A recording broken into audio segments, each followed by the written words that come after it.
Bonjour à tous, bienvenue pour ce bulletin numéro 36 de la Web TV de Veille Stratégique. Bulletin de la période des vacances, hein, ce qui explique un peu les conditions techniques depuis 3 semaines dans lesquelles nous opérons. Aujourd'hui, nous allons aborder trois sujets parce que l'actualité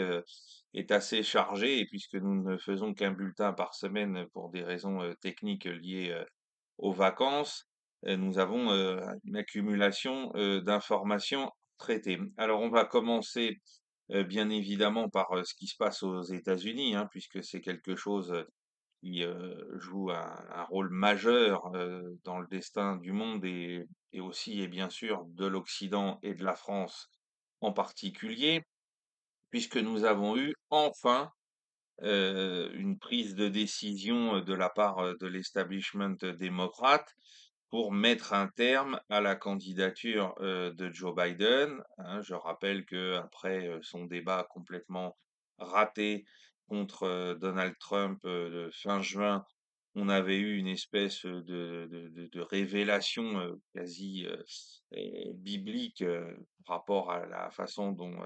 Joe Biden se retrouvait en termes de santé, en termes de capacité. Alors ça faisait des années qu'on le voyait lentement glisser dans la maladie, hein, parce que je rappelle qu'il n'est pas question ici de se moquer de la maladie de quelqu'un. Il est question de dire que dans ces conditions-là, on ne peut pas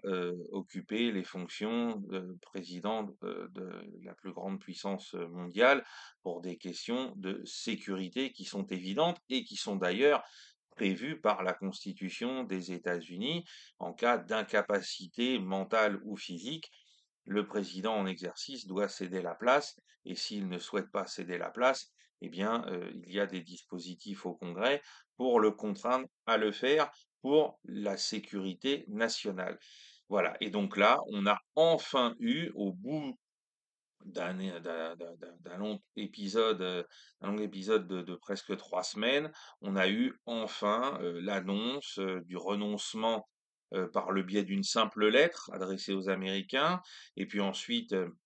avant-hier soir d'une prise de parole télévisée, de Joe Biden où on pouvait encore constater toutes ces difficultés d'élocution et cetera. Et donc on est arrivé, à ce qui était peut-être, la solution la plus compliquée, pour les démocrates, à savoir, de nommer, Kamala Harris, à sa place comme candidat, du parti démocrate. Alors, il reste bien sûr la convention du parti, dans un mois maintenant, qui devra donc, entériner cette candidature, mais on savait qu'il y avait des dissensions, au sein du parti démocrate et au sein de l'establishment pour soutenir Kamala Harris parce que, elle nous a été présentée pendant de longues années comme quelqu'un de tout à fait,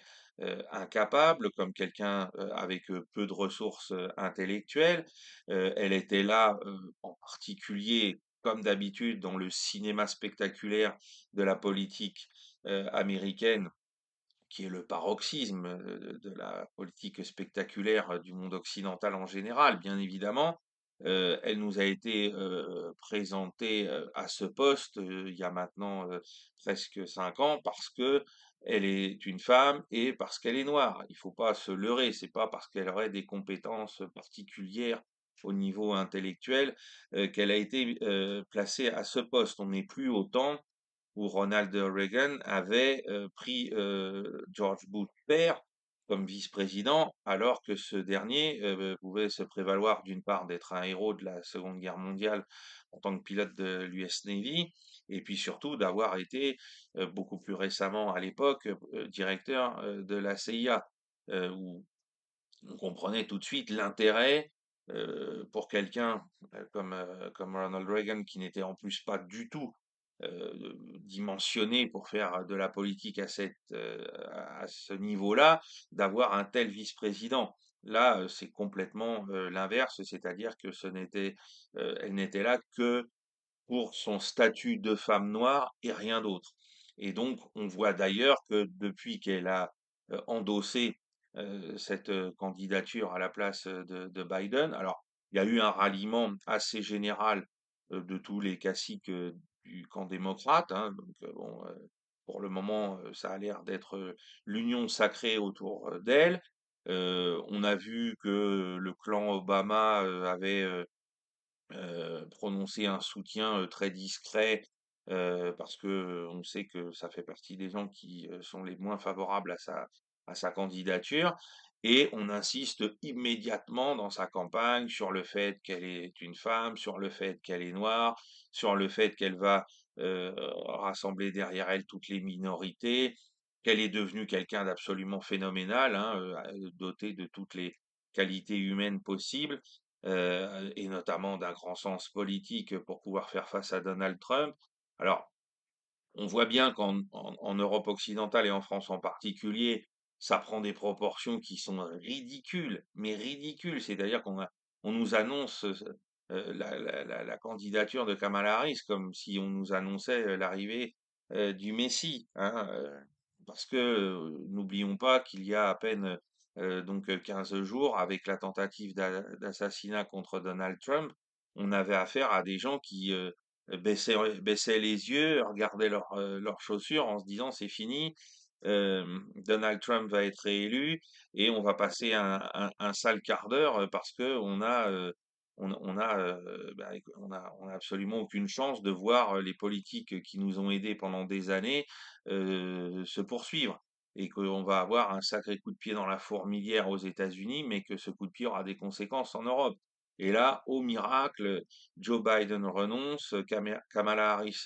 est candidate et donc là, ça se répand, sur les plateaux télévision d'une manière mais complètement lamentable, intellectuellement. Qu'on soit, à observer ce phénomène parce que je c'est un phénomène qui est unique dans l'histoire des États-Unis. Le dernier, président en exercice qui a renoncé à se présenter, c'était avant que la campagne commence. C'était, Lyndon Johnson au moment, de la guerre du Vietnam en 1968, au printemps 1968, hein, et la campagne donc avait démarré, mais il ne s'était pas prononcé,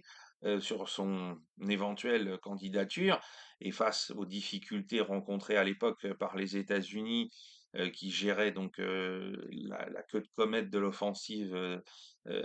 communiste, vietnamienne, du Tet, eh bien, il avait fini par dire, voilà: «Je ne me représenterai pas à la candidature du Parti démocrate pour être le candidat à la présidence, de la République américaine, pour les élections de 68. Donc là, on comprend qu'il faut, traiter ce sujet-là à sa juste valeur parce que c'est effectivement un phénomène important en tant que tel, mais de là à dresser, des couronnes de fleurs, à Kamala Harris, ça en devient ridicule et gênant de soumission de soumission. Parce que bien évidemment, aux États-Unis, quand vous écoutez les médias, ceux qui soutiennent le Parti démocrate sont dans cette lignée-là, et donc on voit bien que leurs affidés ici ne font que reprendre de manière absolument, infantile les mêmes éléments de langage et cetera. Mais que sur le fond, la situation est beaucoup plus complexe et qu'elle est beaucoup moins tranchée. Elle a effectivement pour elle le fait de rebondir sur une dynamique qui était complètement, en train de s'effondrer et donc elle ne peut que remonter, hein, une fois qu'on a touché le fond de la piscine, on finit par remonter, eh bien, on est dans cette situation-là, mais que rien n'est absolument fait face à l'ensemble des facteurs qui sont en faveur de Trump, hein. Parce qu'une fois encore, l'intelligentsia, enfin, ce qu'on ose qualifier d'intelligentsia, parisienne et européenne, ne mesure pas ce que le peuple américain ressent à l'égard d'abord d'adhésion à l'égard de Donald Trump et de rejet du Parti démocrate. Hein, il faut être complètement aveuglé dans un petit salon ou au Café Flore, en terrasse, pour se dire que tout ça repose sur quelque chose de concret. Alors, ça ne veut pas dire qu'il n'y a pas des sondages qui montrent un rebond en faveur des démocrates. Ils sont là, mais à mes yeux, pour le moment, c'est largement insuffisant pour dire que ça va, stopper, la dynamique, sur laquelle surfe Donald Trump. D'autant plus que Kamala Harris a un passif très lourd à la au poste qu'on lui avait confié pour gérer les problèmes d'immigration illégale à la frontière mexicaine et que les républicains appuient sur ce, bilan négatif depuis qu'elle est, candidate et qu'ils vont appuyer de plus en plus fort pour bien montrer au peuple américain pour lequel cette question est centrale, hein, par rapport à tout un tas de problèmes de sécurité par rapport à l'économie et cetera et que ce soit, j'en ai bien conscience, une perception qui soit réelle ou pas. Les gens sentent qu'il y a un problème d'insécurité lié à l'immigration massive des latinos aux États-Unis. Qu'il soit fondé ou pas fondé, la question n'est plus là. Parce qu'il est trop tard pour leur démontrer que peut-être ceci ou cela. Donc la question, c'est de montrer que Kamala Harris devait gérer la frontière et la porosité de cette frontière par rapport à l'immigration illégale et qu'elle a un bilan catastrophique. Catastrophique. Donc, quand Trump va surfer sur sur cette question notamment, mais sur d'autres, pour démontrer qu'en fait, eh bien, elle est complètement vide, que c'est encore une fois une baudruche qu'on a gonflée. Et je pense que malgré tout ce qu'on nous a servi et ce qu'on nous sert encore, hein, parce que depuis que Joe Biden a annoncé son retrait, on voit bien que tous les jours, on nous remet une cuillère à soupe à chaque rendez-vous d'information, sur la pause méridienne ou le soir de Kamala Harris, la dynamique, elle va gagner et cetera et cetera. Hein, constatez d'ailleurs de manière très intéressante qu'on invite sur les plateaux télé français les représentants du parti démocrate à l'étranger et pour qu'ils viennent chanter cette chanson eux aussi, mais qu'on n'invite aucun représentant, du parti républicain, pour faire, l'équilibre tout simplement dans le débat et notamment quand, il y a eu cette tentative d'assassinat contre Donald Trump, on n'a pas vu les équivalents de ces gens-là, hein, les porte-parole du parti républicain en Europe de l'Ouest et en France en particulier, être invités sur les plateaux télé pour donner leur avis, hein. Encore une fois, on était dans la glose des observateurs qui sont tous pro-démocrates. Donc ne nous laissons pas prendre à ce jeu-là, parce qu'une fois encore, le risque, il est très clair, c'est celui moi, j'ai pas d'avis, personnel, hein, je veux dire, Donald Trump, c'est si c'est le choix du peuple souverain, du peuple américain, je n'ai pas à commenter ce que j'en pense, hein. Je suis là pour vous éclairer sur, tous les enjeux qu'il y a derrière. Maintenant, alors effectivement, on peut toujours se dire que par rapport à la politique, d'isolationnisme qui est celle que veut pratiquer Trump, ce serait plus favorable aux intérêts de l'Europe de l'Ouest et de la France en particulier. Mais après, ça s'arrête là, hein. Et donc ce qu'on risque, c'est, la douche écossaise pour beaucoup de 2016, à savoir, on nous avait vendu Hillary Clinton comme étant le vainqueur automatique, de l'élection et puis, le soir de l'élection, tout au long de la nuit, on voyait pleurer les BHL, les 4 maires, toute la clique, les Laurent Saïm et cetera, parce que, c'est Trump qui avait gagné à la fin. Et donc là, alors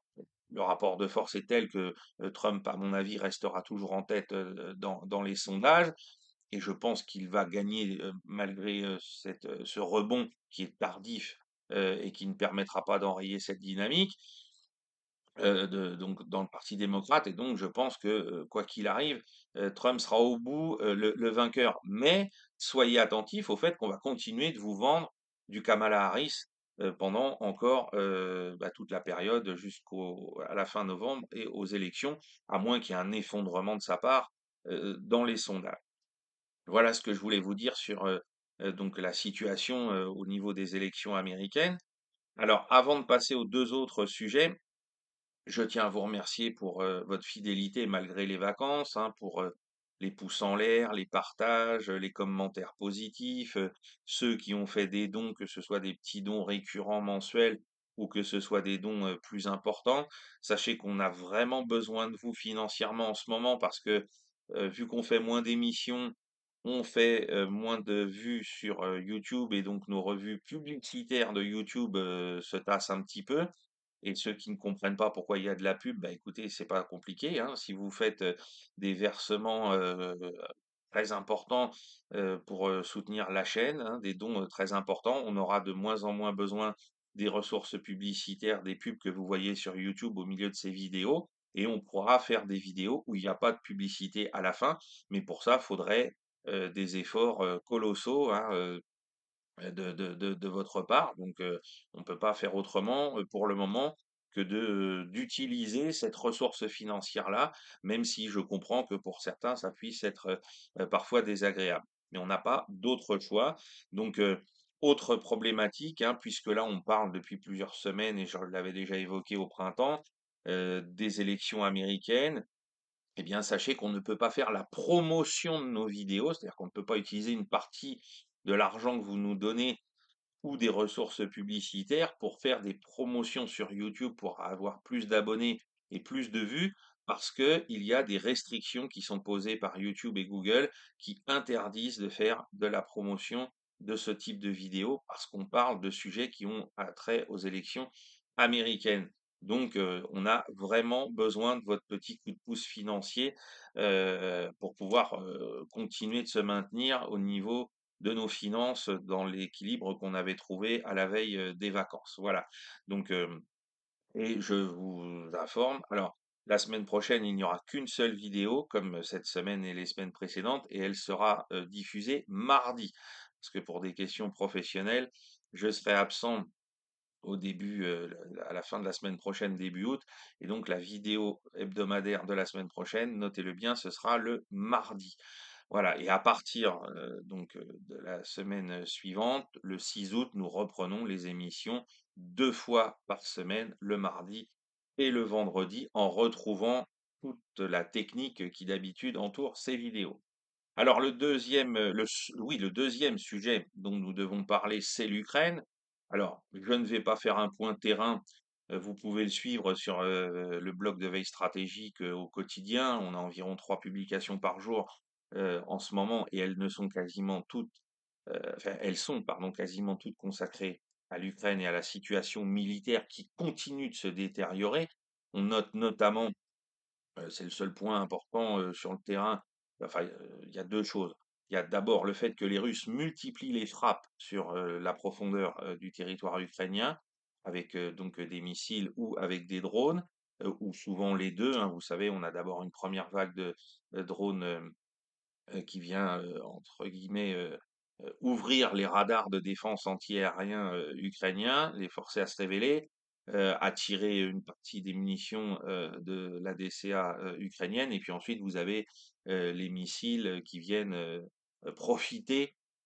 de ces radars qui se sont révélés,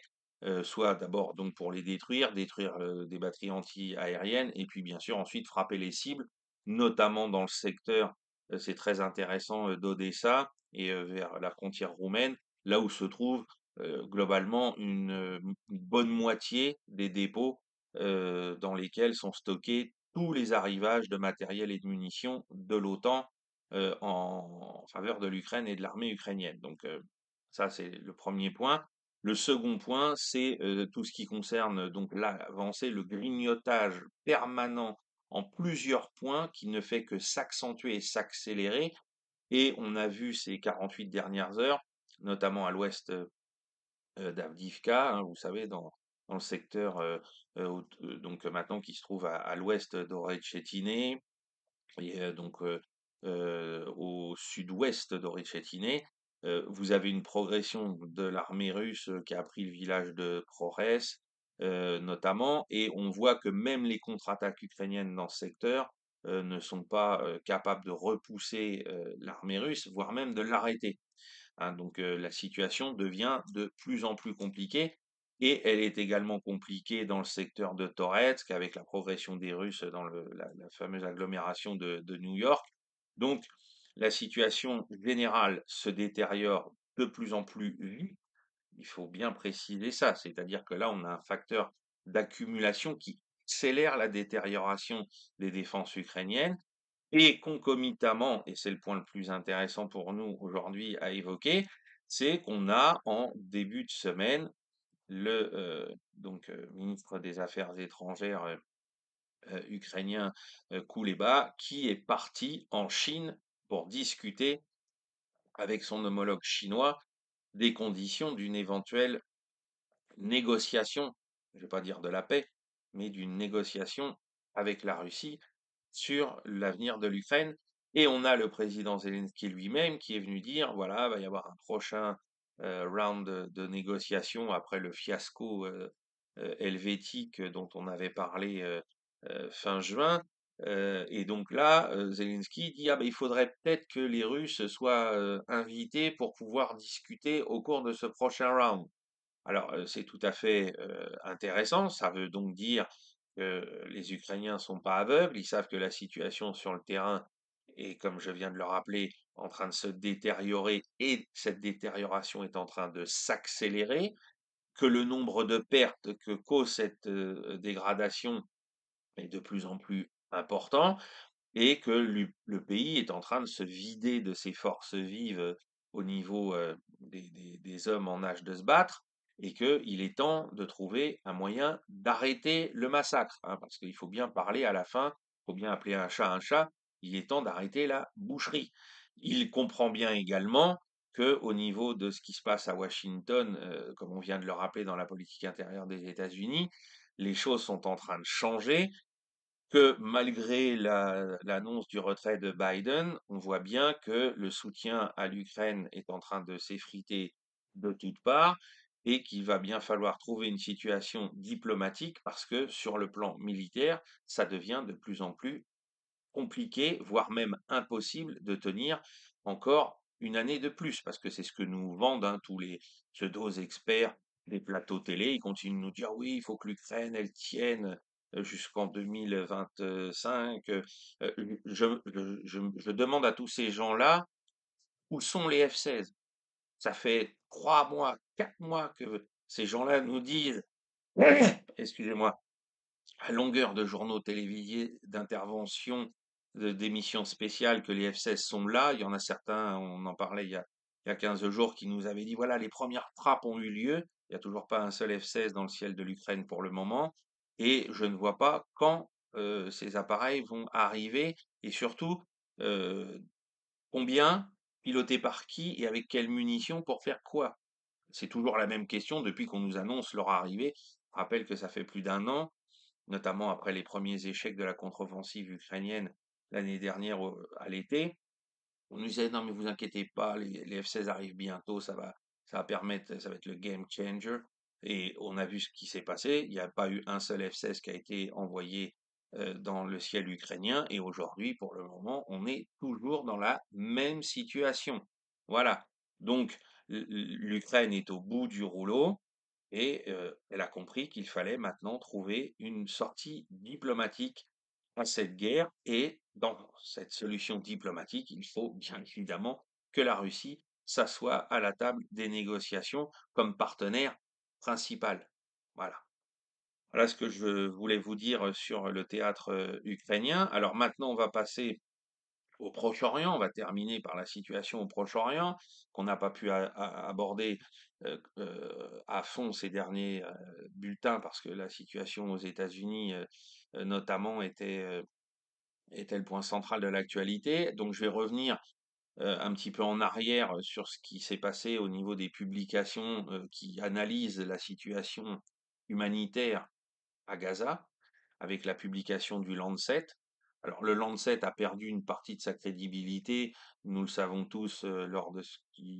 enfin lors des débats autour de la chloroquine par rapport à la Covid-19.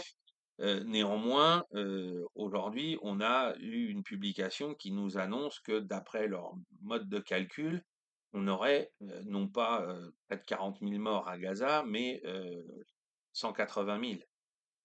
en comptant tous les morts indirects liés à la situation sanitaire. C'est-à-dire que ça ne compte pas que les gens qui ont été tués directement par les bombardements ou ce genre de choses, mais ça compte tous les gens qui sont morts à cause de la guerre à Gaza. C'est-à-dire les gens qui n'ont plus de soins médicaux, les gens qui sont morts de faim, les gens qui sont morts de maladies qui ne pouvaient pas être prises en charge par la médecine, puisqu'elle était concentrée sur l'urgence pour faire face à la détresse des blessés de guerre. Et puis, on apprend parallèlement à cet article dans le Lancet qu'on aurait donc enfin que les scientifiques, c'est pas on aurait, c'est les gens sur place, les scientifiques sur place ont relevé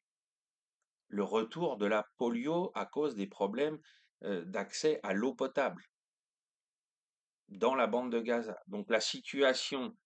humanitaire et sanitaire est devenue invivable, invivable, invivable. Alors, faut mettre ces publications en parallèle avec la décision qui a été rendue par la Cour internationale de justice, qui est donc l'organe de justice international des Nations Unies, qui vient condamner la politique que mène Israël, cette fois dans l'ensemble des territoires occupés depuis 1967. Et où là, bien évidemment, tout ce que les observateurs peuvent relever depuis maintenant plus de 50 ans dans les territoires occupés est absolument catastrophique en termes de violation des droits de l'homme, en termes d'égalité politique, sociale, etc. Enfin bref, la décision de la Cour internationale de justice est d'une sévérité qui correspond aux faits qui sont reprochés pardon, à l'État israélien. Il est intéressant de voir dans le détail tout ce que les observateurs du fait judiciaire et juridique peuvent en dire. Donc, je vous mettrai en lien dans la description de la vidéo ce qu'on a relevé Régis de Castelnau, hein, comme pour les autres décisions de cette nature. Je ne m'aventurerai pas sur ce terrain. Simplement, je relève, comme tous les gens honnêtes, euh, que la CIJ est très sévère à l'égard d'Israël et qu'Israël le mérite. Mais pour tout ce qui concerne les détails juridiques eux-mêmes, je vous renvoie à son article sur Vue du droit, parce que c'est, vous le savez, lui qui est l'expert en la matière, et donc vous aurez tous les tenants et les aboutissants techniques de cette décision pour en comprendre la profondeur dans ce domaine bien particulier qu'est la justice internationale. Mais en tout cas, ça condamne le gouvernement israélien à l'action pour stopper ces pratiques sans délai. Et il est absolument phénoménal de constater que, après cette décision, nous avons dû assister, il y a moins de 48 heures, à la mascarade terrible de Benjamin Netanyahou, proférant son discours complètement fou devant le Congrès des États-Unis pour se faire adouber dans cette politique. C'est-à-dire que vous avez une décision de la Cour internationale de justice qui représente l'ONU et donc l'ensemble des Nations Unies pour condamner les pratiques d'Israël depuis 1967 dans les territoires occupés, et vous avez le gouvernement américain de Joe Biden, de Kamala Harris, le gouvernement démocrate, qui invite Benjamin Netanyahu aux États-Unis, jusque-là des échanges entre les chefs d'État à travers des voyages officiels, là-dessus il n'y a aucun problème. Maintenant qu'il le laisse parler devant la représentation nationale comme il a pu le faire dans la nuit de mercredi à jeudi pour nous Français et Européens, et pour prononcer en plus ce qu'on lui a laissé dire, c'est-à-dire qu'il prône la guerre ouverte contre l'Iran, il demande aux États-Unis d'armer Israël encore plus pour mener cette guerre au nom de la civilisation, laquelle, monsieur Netanyahou, parce que moi je ne suis pas dans votre civilisation à vous, et vous, vous êtes hors de la civilisation, comme tous vos soutiens kahanistes qui veulent la destruction de tout le peuple palestinien, que ce soit en Cisjordanie ou à Gaza, et qui est prêt, comme l'a relevé un article du Foreign Affairs cette semaine, à mener une guerre au Liban si c'est nécessaire pour provoquer la guerre contre l'Iran. Donc, euh, nous n'appartenons pas au même monde. Nous n'appartenons pas au même monde. Et heureusement, une partie de la représentation démocrate au Congrès n'a pas manifesté comme un seul homme son adhésion à ce discours. On a quelques sénateurs et représentants, enfin surtout des représentants, qui ont manifesté leur désapprobation dans la séance. Alors bien sûr, vous les avez pas vus sur les grandes chaînes de télévision en Europe, hein, ils n'ont pas été mis en avant, mais voilà, il y a quand même aux États-Unis des gens qui ont le cerveau qui fonctionne bien et qui n'ont pas accepter, y compris dans le camp démocrate, il faut le souligner, que ce monsieur puisse venir faire son show en étant reçu avec tous les honneurs devant le Congrès des États-Unis, d'Amérique pour dire: «Bah, voilà, nous sommes l'avant-poste», c'était les propos, les mêmes que ceux qu'il avait tenus dans son interview sur TF1 il y a quelques mois, hein, ou quelques semaines, hein: «Nous sommes l'avant-poste de votre civilisation». Non, monsieur Netanyahou, vous n'êtes pas l'avant-poste de la civilisation,